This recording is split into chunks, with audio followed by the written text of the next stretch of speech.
大家好，我是神医的陈一宪。然后今天我要介绍的是大过卦。然后在阴阳组合动态过程中，经常发现失衡的状态。然后阳刚过度的强大，阴柔相对的柔弱，这就叫做大过。然后大过的状态通常可以通俗理解为事业大进展或者人生大过程。然后在易经的第28卦大过卦所体现就是这种危险重重的状态。然后在学校里面，我们常会听到就是我们会给那些行为不正当的学生处以大过的处分，所以我们就会就是建立一种印象，就是说我们听到大过就会觉得紧张，觉得不好。不过其实这是不尽然的，就是其实大过它本身意思就只是太过分，对，就是太过分的意思了。然后我现在看到它的卦象，上为兑为泽为月，然后下为巽为风为顺，所以又称为泽风大过。然后它的卦形呢，就像是一座大厦，然后中间4个阳爻呢，就是代表大厦的栋梁，然后上下2个阴爻就是支撑这栋梁的支柱。然后因为它的栋梁太过于重要，所以导致支柱无法负荷，然后那个大厦就会有倒塌的危险。然后在这种情况下，我们要怎么扭转局面呢？然后就是势必一定要辅阴益阳，就是所谓的阴阳调和。然后这是大过卦的卦辞，动摇利有攸往亨。然后栋梁已经向下弯曲了，怎么会亨呢？因为在利有攸往告诉我们，我们有能力去发现这个问题，就是发现栋梁歪了，然后我们就有办法来，就是先拯救它，防范未然，然后让大家不去察觉这个问题的发生。然后我们再把这个问题化为无形的话，就叫做亨。然后小象也有说到，君子以独立不惧，顿世无闷。然后就是说，君子就是在这条路上，就算遇到艰困呢，也不会有所畏惧，然后不会因为就是众人的反对，然后受到打击、苦闷、烦躁或逃避人事。然后大过卦本身呢，它有2种意思，就是一个是过渡到成功，跟一个过度导致失败的2重性。所以在采取行动的时候，一定要掌握好度，否则就会遭遇过犹不及的结果。然后大过卦本身6个爻就代表这种情况下的6个阶段。首先初六，借用白马无咎。初位告诉我们，就是它本身是不当位的，然后现在是柔居阳位，所以就可以知道，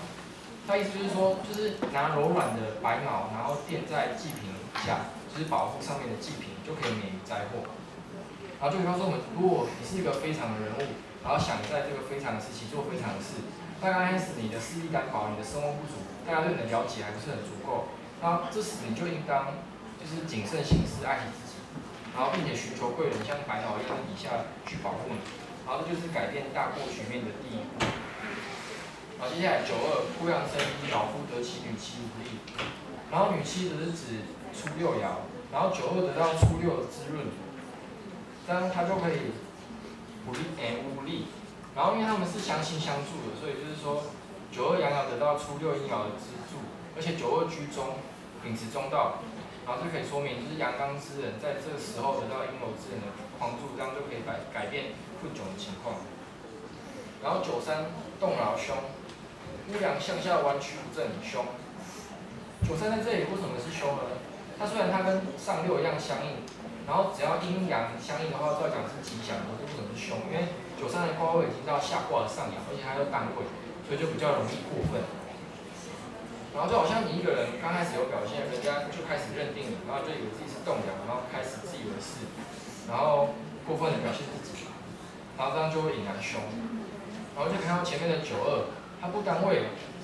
却是无力，而93单位反而是凶，因此我就可以知道，在这种非常时期要打破常规，不能以平常的看法去理解它。然后94动龙吉，有他令。94动两龙起，比喻大过的局面开始好转，然后从此爻开始，上面的3爻都没有什么大的凶险。然后有它比喻向下弯曲，是跟初六爻相应，所以如果你能够不去挂念就是底下的初六爻，就能免去灾祸。然后而且94它是居阴用的，就好像是一个刚强的人，如果你一开始就表现出你的刚强，但最后你是会吃亏的。但是如果你是一个刚强的人，用柔去表现你的刚强，柔中有刚，这样对你是有利的。而且你要有度量，就这个时期，如果你去跟人家计较说，他为什么有，我为什么没有？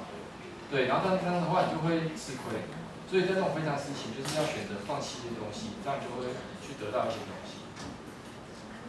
然后95，枯杨生花，老夫得其嗣父，无咎无虑。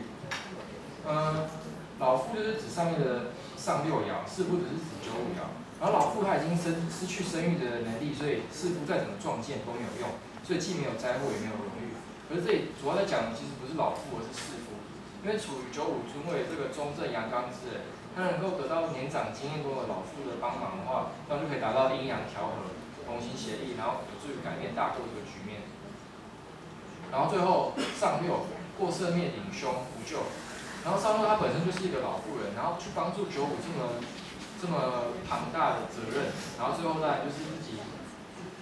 被水灭顶了，所以就是凶。然后为什么无咎呢？因为这个说明就是一个人在这个非常时期，他愿意挺身而出帮大家，然后尽力而为。那么他当然就是问心无愧，然后我们也不会去责怪他，而这就是无咎。好，这是我写的，就是大欧卦提醒我们，当人们处于危机四伏的非常时期，就不必过于拘泥，要有大彻大悟的智慧，然后打破常规，然后采取非常的行动，才能够化解危机。然后大卦本身有过度到成功跟过度导致失败的两种性，所以要掌握好度，循序渐进，否则就会遭遇过犹不及的结果。谢谢大家。